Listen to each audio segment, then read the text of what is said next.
Hello everyone, welcome to Patho Excellence. In this lymph node cytology series, today we are going to discuss histology of lymph node, and we will discuss its significance. So what are the learning objectives? We will see what is a normal lymph node checklist when we see histology of lymph node, origin of lymphoid cells, we will understand cortical, paracortical and medullary areas, differentiate primary versus secondary follicles, identify germinal center components, correlate histology with immune function, and we will apply knowledge in reactive lymphadenitis. So if we see checklist, we will see one by one all these compartment of lymph node, starting from framework, cortical area, paracortical area, medullary area and lymphatic sinuses and blood vessels. So here this is a lymph node, and lymph node is having different regions or compartment. So this is cortex, this is paracortex region, medullary region. They are the three most important region of the lymph node. Now, before we learn in detail about lymph node compartment, let's see what is the or how the lymphoid cells origin. So, they originate from bone marrow hematopoietic stem cells. We all know primary lymphoid organs, bone marrow, where the B cell maturation is there, and thymus is responsible for T cell maturation. Now, what are the functions of lymph nodes? So, three major functions. One is lymphopoiesis, filtration of lymph, antigen processing and immune response. So, all this is related to immune surveillance. Now, lymphopoiesis, it is the production and proliferation of lymphocytes mainly occurring germinal centers, which is B cell zone, and there is paracortex, which is T cell zone, and whenever there is reactive pathology, there is increased lymphopoiesis.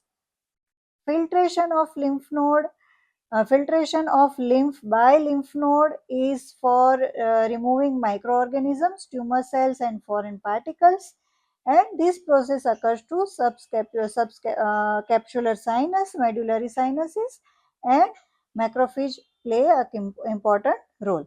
Now, how the processing of antigen is happening in a lymph node? So, these are the steps. Antigen, when enters via afferent lymphatics, they are captured by these antigen presenting cells and presented to T cells in paracortex. From there, B cell activation is there in cortex, and there is antibody production in medulla, and this is the adaptive immunity. Now, immune system has an integrated network, so it requires lymph node, spleen and mucosa associated lymphoid tissue, and they function together as a unified defense system.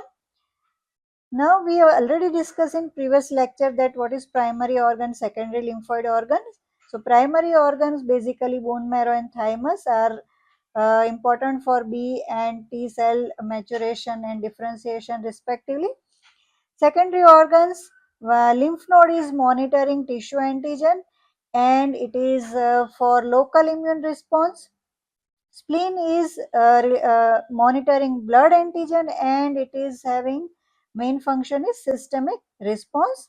And MALT, or that is mucosa associated lymphoid tissue, which monitor mucosa and skin antigen, and it is having barrier immunity function.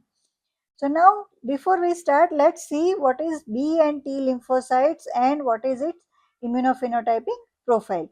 So, all the lymphoid cells are originated from the stem cells. It is having this TDT immunoglobulin, which is a terminal deoxynucleotide transferase, and this is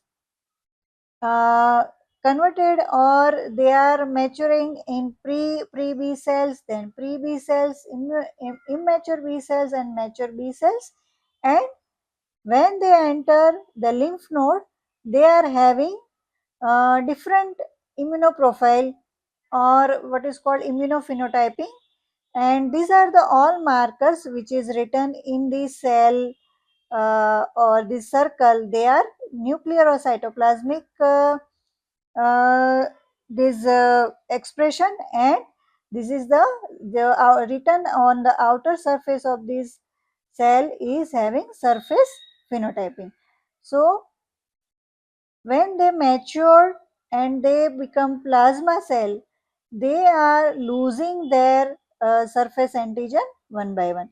So this is how B cell or blastic cell enter the germinal center, where the centroblastic and centrocytic and ultimately secondary B blast conversion, and finally some of the cells converted into plasma cells and memory B cells. All these will happen in the germinal center, which is having two zone, dark zone and basal light zone. So same thing, T cell precursor, they are maturing or differentiated into thymus. So they are TDT positive, and surface marker is CD7, CD5, CD7. When they mature into two types, one is CD4 cell and another is CD8 cell. So CD4, which is having surface expression, that is T helper cells, and T suppressor or cytotoxic cell having a CD8 marker positivity. So this is how T cell maturation is happening. And what is the difference?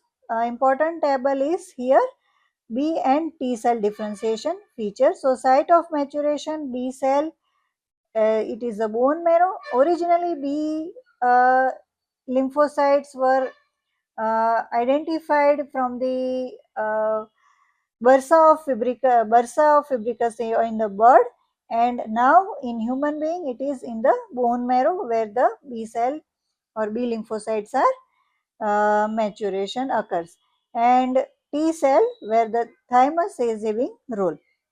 Now primary location in lymph node, B lymphocytes are present in cortex where follicles and germinal centers are main hub for the B lymphocytes, and T lymphocytes are present in T zone or paracortex. Immunity, B lymphocytes are associated with humoral immunity. They are having native antigen recognition capability. Receptors are surface IgM IgD, which is B cell receptor. Main markers are 19, CD19, CD20, 22 and 79A. Their subsets or maturation occurs in a plasma cell and memory B cells. Uh, they differentiated into plasma cells and ultimately form antibody production, and these are IgM, IgA or IgA or IgE class. Germinal center are main role having means centroblasts and centrocytes are the main B lymphocyte present in the germinal center. Most lymphomas are B cell origin, and in reactive germinal center BCL2 is negative, while T cell thymus origin, paracortex or T zones associated with cell mediated immunity, they recognize antigen only when presented by main histocompatibility molecules. Alpha, beta and gamma delta are receptors. Surface immunoglobulins are absent. IHC marker are CD2, CD3, CD5 and CD7. They are having CD4 and CD8 subsets. Normal ratio, if we see CD4 and CD8 is around 3:1 in normal lymph node, and how they respond to antigen is by differentiating and converted into effector T cells and then cytokine secretion and or cytotoxicity. There is no immunoglobulin production by T cells, and germinal centers are only having scattered T cells, which helps in B cell activation during the antigenic stimulation, and fewer T cell lymphomas compared to B cell lymphomas, and Let's see lymph node in the lymphatic pathway. What is the gross feature, variation and clinical importance? So lymph node, it is a part of lymphatic pathway and they are peripheral lymphoid organs connected by efferent lymphatics, which is incoming lymph, and outgoing lymph is by efferent lymphatics. They filter lymph before it re-enters the bloodstream, and grossly lymph nodes are ovoid, round, bean shaped or nodular in appearance and composed of dense accumulation of lymphoid tissue. Size characteristic, if we see, is from 2 to 20 or 2 millimeter to 2 centimeter in size, average 15 millimeter longitudinal diameter. Normal lymph nodes are not palpable. So whenever we see any lymph node enlargement or any palpable lymph node, they are generally reactive in nature. So it become palpable only with intense immune reaction, which is reactive process or tumor metastasis. Now gross appearance, if we see, cut surface is gray to pink in color, homogeneous, and architecture is preserved and soft in consistency. So grossly, if we want to make whether it is normal or suspicious, we have to see these are the features. Size normally less than 2 centimeter, suspicious if it is more than 3 centimeter. Consistency, in normal it is soft, color is grey pink and homogeneous, while in case of suspicious for either lymphoma or malignancy, it is firm to hard, white or nodular, and there is architecture. If we microscopically see, then it is effaced. Now why gross examination matters? Because it helps in deciding whether sampling areas are appropriate or not, identifying metastatic deposits, distinguishing reactive versus malignant, and guiding frozen section. So in pathology, grossing is diagnostic in case of lymph node. Now gross features suggestive of neoplasia, when we see, already we have discussed, more than 3 centimeter, firm to hard and nodular appearance, and whenever these are the features, we have to think of either lymphoma or metastatic tumor. Now normally lymph nodes are having variations by uh, side difference. So mesenteric lymph node, if we see, they are having wider medullary cords, prominent sinuses, and this is due to adaptation for heavy antigen exposure from gut. While peripheral lymph node, especially cervical and abdominal, we see there are having large germinal centers and more numerous follicles, and it reflects active antigenic stimulation. Now, age related difference, peripheral nodes more numerous in younger individuals, decrease in number with age, and absent in newborns. Now, what is the clinical importance? Children having more reactive lymphadenopathy, while elderly having persistent enlargement, which is more suspicious of either lymphoma or metastasis. Now let's see microscopically what is the overall topography you have to see when you do microscopy. So architecturally, there are some components or compartments or region. So first of all, capsule, which is outer one. So beneath this capsule, this is subcapsular sinus. Then cortical area beneath this and surrounding the follicular area, that is paracortex.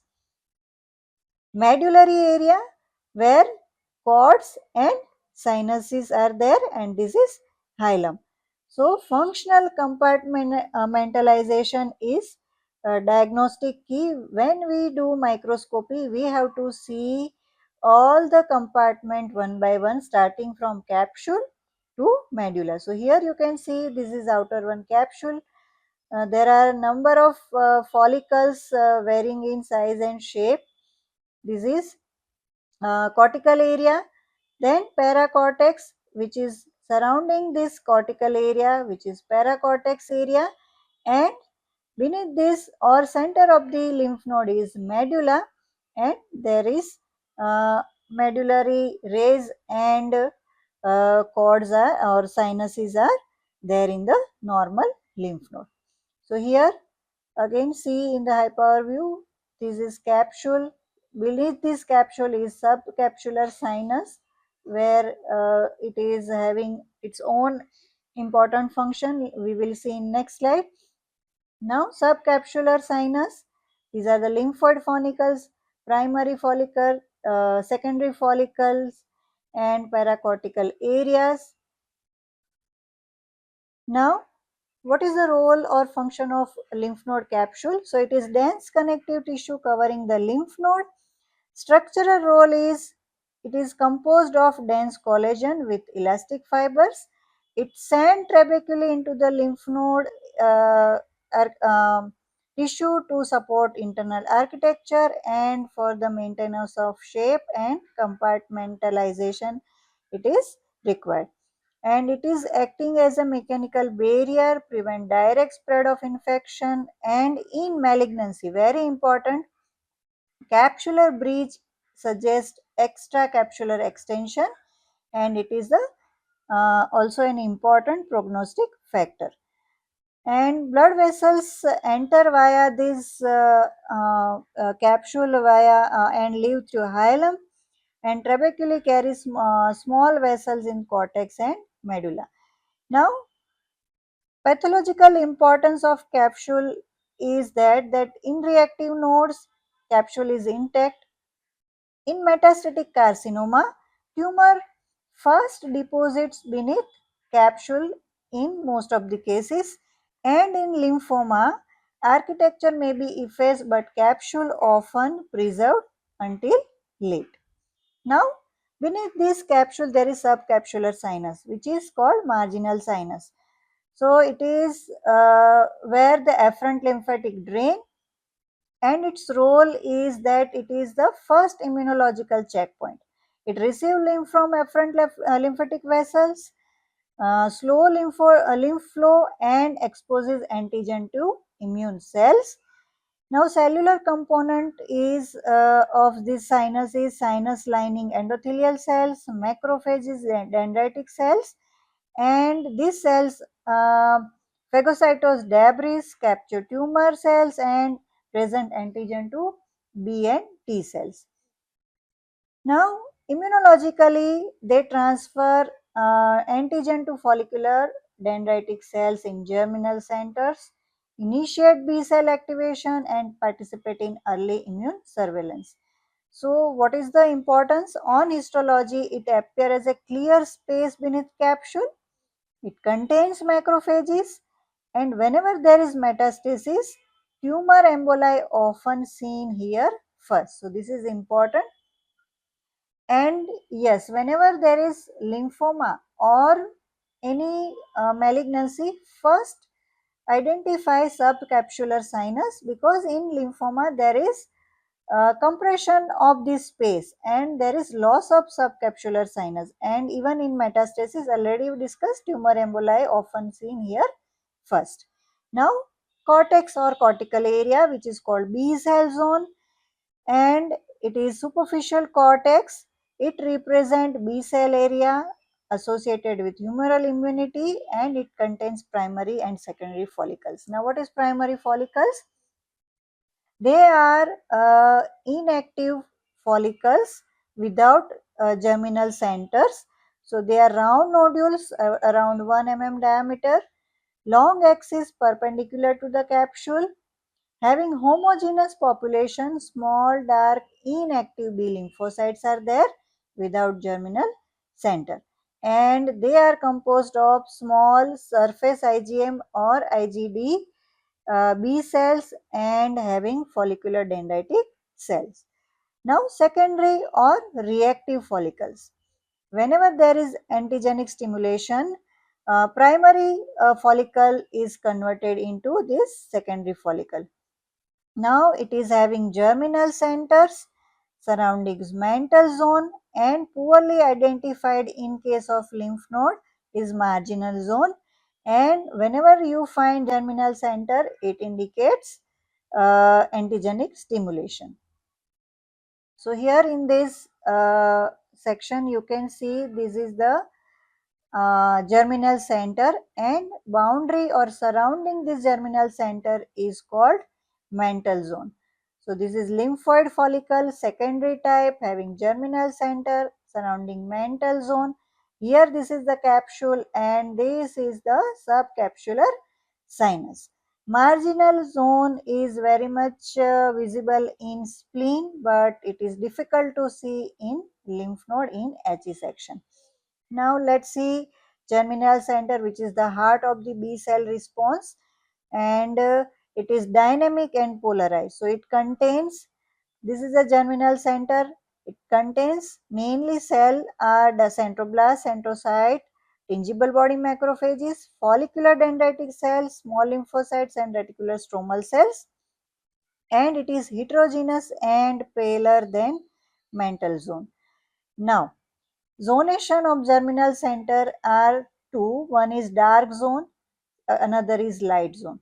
So light zone, it predominantly containing centroblast having numerous mitosis and high Ki index, while light zone or it is called centrocyte predominant zone, it is having apoptotic bodies and macrophages are there, which is having phagocytosis effect.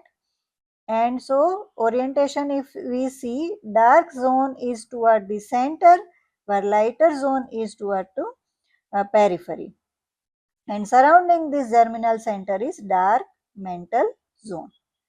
So another component of this germinal center is follicular dendritic cell. So this is the IHC marker CD21 reveal meshwork of this follicular dendritic cell in germinal center.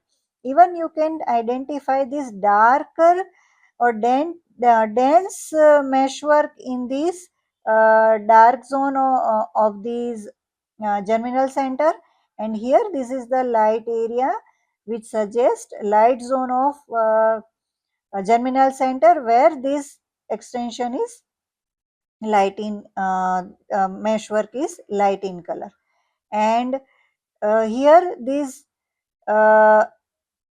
CD21 showing fine extension into the mantle zone also.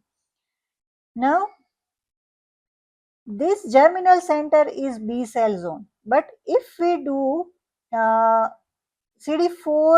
IHC marker, then it represent scattered T lymphocytes, which are follicular helper cells are also present, but they are mostly present in the this light zone, right? So this is light zone, this is dark zone, and these are CD4 T lymphocytes even in this B cell zone, right? So T cell generally present in paracortex, but this paracortex is dense here showing CD4 positivity, but in the light zone of germinal center you can identify scattered CD4 T cells, and these T cells are helping B cells to do its function or activate its function, right?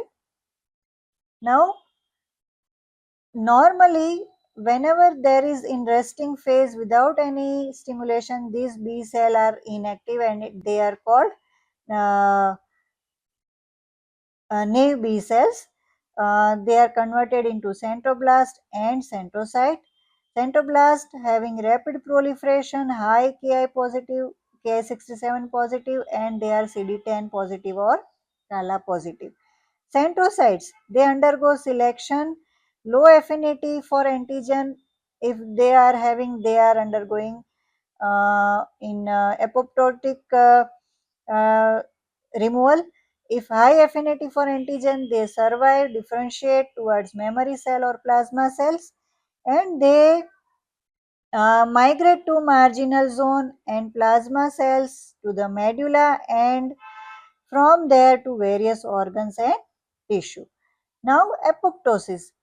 When unfavorable centrocytes are there, they undergo apoptosis, and the macrophages, they are called tingible body macrophages, they take these karyopyknotic and karyarexis bodies of the centrocytes, and they give us starry sky appearance.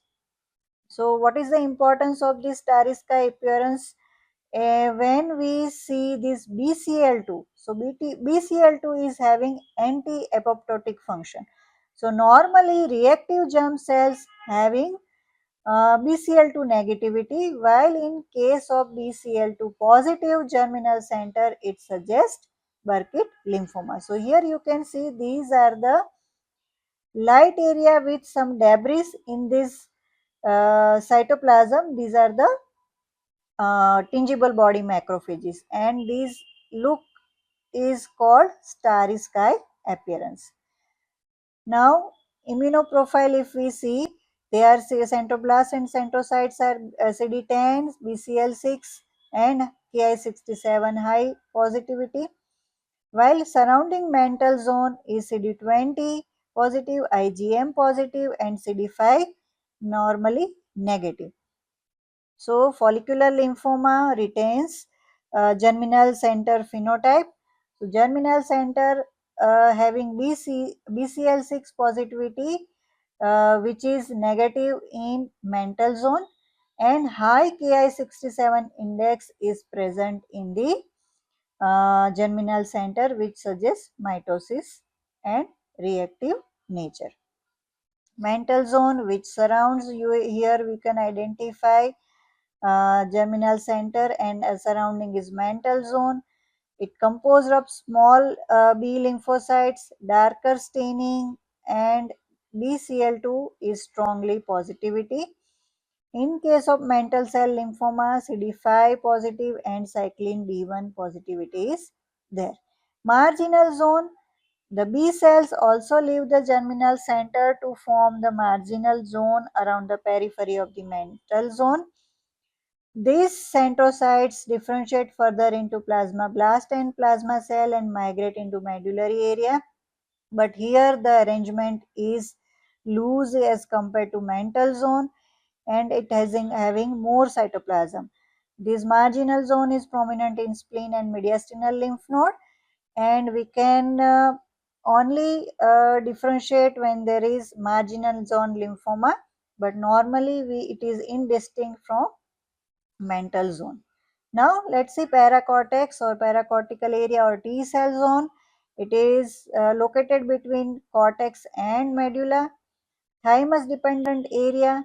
It contains T lymphocytes having postcapillary or high endothelial venules and interdigitating dendritic cells. So these are the interdigitating dendritic cells, which is having vesicular deeply cleft nuclei and small nucleoli.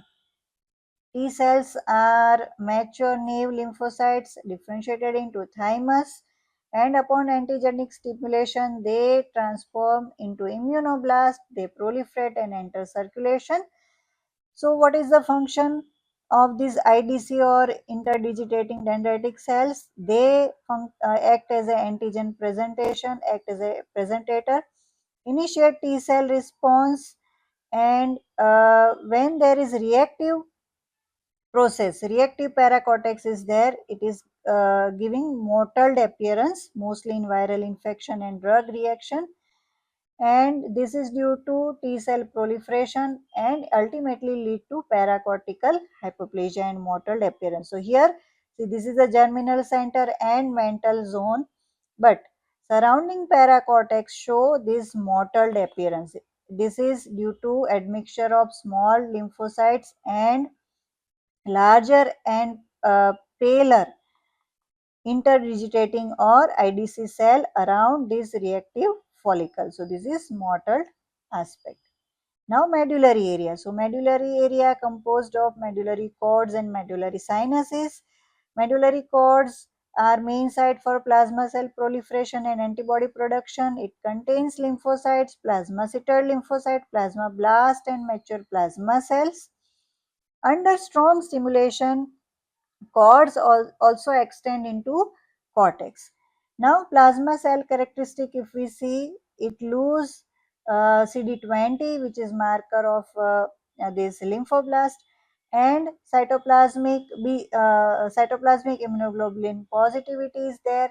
Kappa and lambda ratio is around 2:1, and if monoclonality is there, suspicious for neoplasia is there. Now medullary sinus, it contains lymph, monocyte, macrophages, plasma cell and mast cells, and function is filtration and drainage. So how plasma cell developed?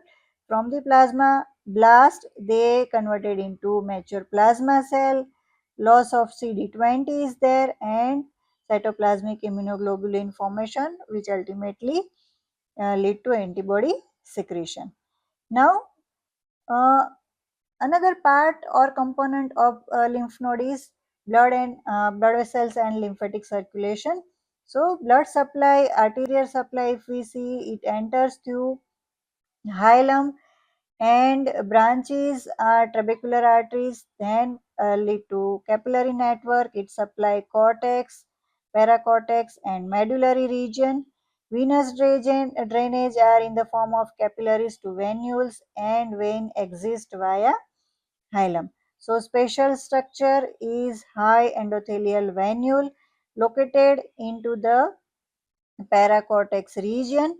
Its function is to for the entry of new lymphocytes from the blood and major route for lymphocyte recirculation. Lymphatic drainage, if we see, it is having afferent lymphatic entry, enters through capsule, drain into the subcapsular sinus, then carry antigen dendritic cells, tumor cells, going towards cortical sinuses and medullary sinuses, and finally exit through afferent lymphatics, and it contains activated lymphocytes.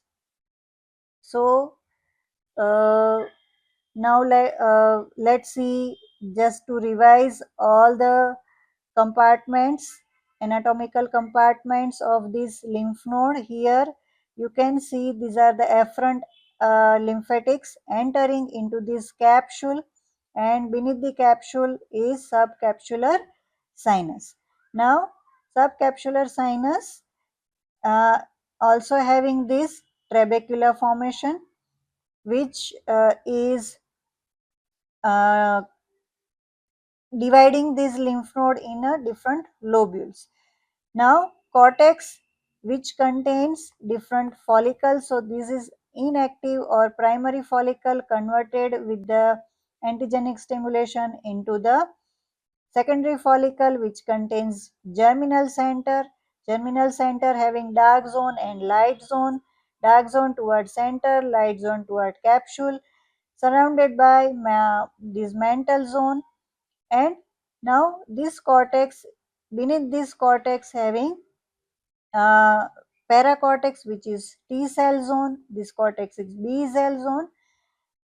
This is medullary area where you find medullary sinus and medullary cords, and these efferent lymphatics, arteries and vein. So basically cortex is related to antibody initiation, and clinical importance is follicular lymphoma where follicles are increasing number. Paracortex T cell zone associated with cell mediated immunity and viral hypoplasia leads to paracortical hypoplasia. Medulla associated with plasma cells and plasmacytosis will lead to medullary compartment enlargement. So here this schematic representation of lymph node shows this is the normal lymph node where you find all the features, cortex, this medulla and paracortical area normal. But in case of enlargement of either of four different compartment, like in this figure A, you can see this follicular enlargement and increased number of follicles, and this zone is enlarged. Then second is paracortical. So you can identify follicles are there normal in size and shape, but the paracortical area is expanded or enlarged, right? Then here in D, you can see cortex and paracortex is normal, but this medullary area is enlarged. So this is called medullary compartment enlargement. And here you can see this cortex, medulla and paracortical area having this dilated sinusoidal area. So see, this marginal sinus is dilated, trabecular area is dilated, and these medullary sinuses are also dilated. This is enlargement of 4 different compartments. So what is the importance and what is the benign and malignant condition which lead to this enlargement of 4 different compartments? So whenever you do microscopy of lymphocytes, you look for this compartment whether it is enlarged or not, because if follicular compartment is enlarged in benign condition where follicular hyperplasia lead to this enlargement or follicular lymphoma.